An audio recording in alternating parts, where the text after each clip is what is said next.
ఎన్నాళ్ళు సందేహాల్లో బతుకులు? నా దేవుడు బలవంతుడు. నువ్వు దేవుణ్ణి చదువు, తెలుసుకో, దేవుణ్ణి గురించి వర్ణించి వర్ణించి వర్ణించి ఆలోచించు. ఎవరో చెత్తోళ్ళ గురించి ఆలోచించడం కాదు, మన హీరో ఆయన.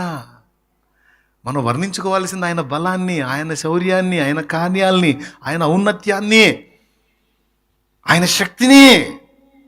ఇస్సాకు పొలములో ధ్యానింప వెళ్ళను. ఏం ధ్యానింప వెళ్ళాడు?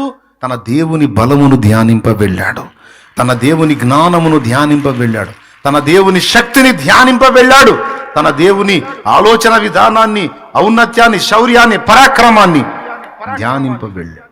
ధ్యానించుట, స్మరించుట, జ్ఞాపకం తెచ్చుకొనుట, తరచి తరచి ఆలోచించుట. చెట్టును చూస్తే చెట్టు నేర్పుతుంది, చెట్టు మాట్లాడుతుంది, ఓ మనిషి నన్ను చూడ ఎట్ట చేశాడో, నాలో ఈ శక్తి ఎలా వచ్చింది ఆయన పెట్టకపోతే. బియ్యపు గింజ నీతో మాట్లాడిద్ది, నీకు బుర్ర ఉంటే.